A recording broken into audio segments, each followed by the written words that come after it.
sneaky wee lunchtime cup of coffee with Mum, and I thought I would show you my current knitting project and a couple of little tips and tricks while I make it.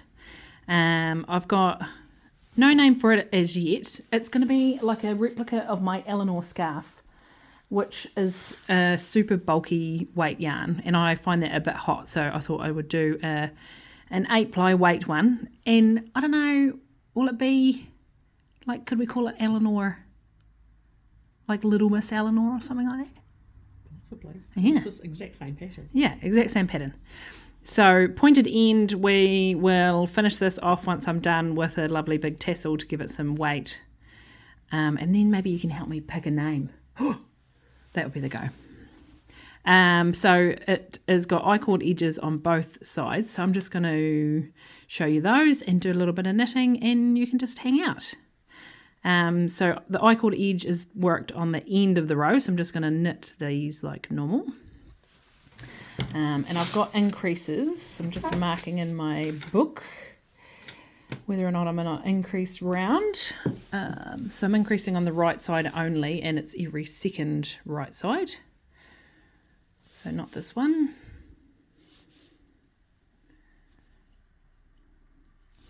And the iCord edge is really nice way to finish, especially I've had a lot of people say that they find their garter stitch, the side edge of their garter stitch is a bit uneven. So if we can pick up this little trick of an iCord edge, it's a great way to finish those. And we had heaps of comments lately about, I asked on my Facebook, what did you prefer, circulars or traditionals? It was probably swung a little bit in the direction of circulars, but fair few people still using traditionals. Lots of the people that still use traditionals were saying that they hate circulars. They've tried them but couldn't get used to them. So I use them for everything. This is a flat project, meaning I'm working in rows backwards and forwards. And you'll get to see me stop and turn around, which is a wee bit mind-bending for some people who struggle with the thought of circulars. They're kind of like, wait, don't you have to knit in the round? Like, is that not the whole point of them? But once you get used to it, you just knit. Oh, I knit everything with circulars, and they're nice. They sort of scooch up, and you can tuck them in a bag, or I just feel like you're less prone to having your needles falling off your work. So every row you will knit to the last few stitches. For this one it's the last 3, and it's at the end of the row that will do the work for the iCord. So I've got 3 to go, so I'm going to pull my yarn to the front, and I'm just going to slip those last 3 stitches purlwise. So knitwise would be this way, purlwise I'm going to have my working needle come to the front. So slip that one, second one, and the third one, and that's what you do. And so I'm going to turn to work the other way with my circular needle, and then I'll just mark that row off because I'm a bugger for forgetting. Sometimes I'm like, why did I walk into this room, or which bloody row am I on? And then that's all you do for the iCord, and the next row is going to complete the iCord. So you've got your yarn sticking a couple of stitches out, and when you knit these first 3, it's just going to pull it round. So I'm on an increased row this time, so I'm going to knit 2 stitches and then do an increase. So it's just a plain old knit front back, which you just pull through, but don't take that stitch off your left hand needle. Go in and get the back loop and knit 1 from there as well, so that makes 1 stitch become 2. And then I'm going to knit all the way to the end and increase just before I do my iCord edge. So garter stitch is just knitting all the way. So knit is in from the front to the back, wrap, so you're wrapping your yarn around the back and slip it off.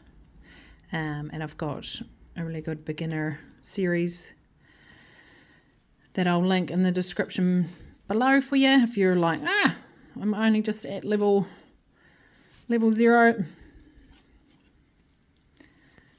It's amazing how many how little projects it takes to get your confidence up. You'll be like, oh, look at me go.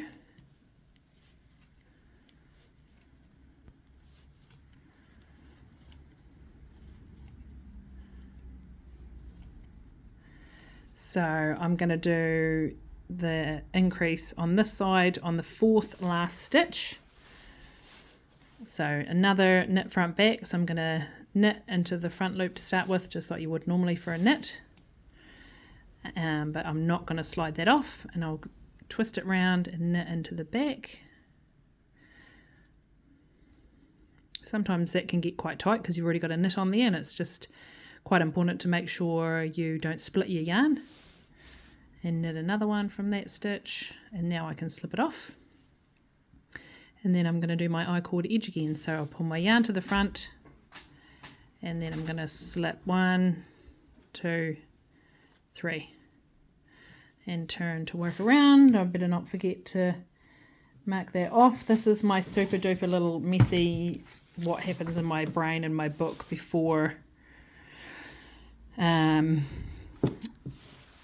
gets to be a pattern. So I'm just marking that off camera.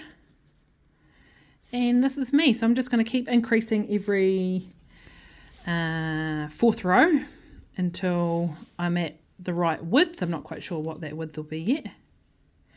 There goes that increased stitch that I just did.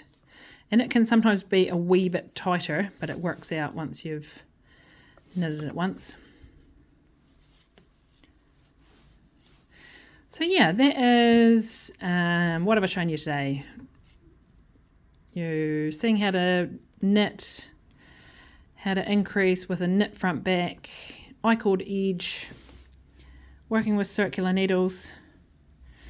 I'm probably going to stay, this is my 60 centimeter cable, and I'm using 5mm tips, and these are 5" in length. So tip to tip all the way around is 60 centimeters, and that's probably, my scarf won't be any wider than 60 centimeters. That would probably be quite massive. So I'll be able to stick with this one for my whole project. And when you're working on circulars and making things that significantly increase, like a jersey or something, you start off with a really small circumference, like 40 centimeters for your neck. And as you increase, like if you were knitting the Betty sweater, as you are increasing your yoke, you get more and more stitches, so you have to work up your cable size, your length of your knitting needle. And these likey ones are interchangeable, so you can just unscrew the tips and get your longer cable on there. Back to my iCord, so I'm going to, I've got one more to go, just about mark that up. And yarn to the front, slip 1, 2, 3. There we go. Oh, that's a noisy wee knitting needle. Yeah, it's got the clackety clack. It's looking good. It's got a nice bit of squish. I'm liking how the increases on the sides are hiding just inside that iCord edge, so they're not super visible. The knit front back, that is an increase that has no direction, so it's kind of just 2 new columns, or a new column coming out of the one below, and it's sometimes can be a bit, they're not often used in increases that are visible because they don't have any direction, and they just don't look as nice as like a make one right or a make one left. They definitely go in a specific direction. Anyway, I hope you found this good. I'll might be able to do little snippets of each stitch, but I'll leave this one as a long one. And if you have got anything that you're struggling with your knitting or your crochet that's like, this pisses me off, I guarantee that somebody else is being annoyed by it as well. So I'd love your ideas or ways that I could help you just by making little short videos like this and increase your slow crafting confidence. There's nothing worse than shoving it in a basket and running away and wasting all that money on yarn that you're not going to finish the project on. So love to help you get those projects finished. See you later.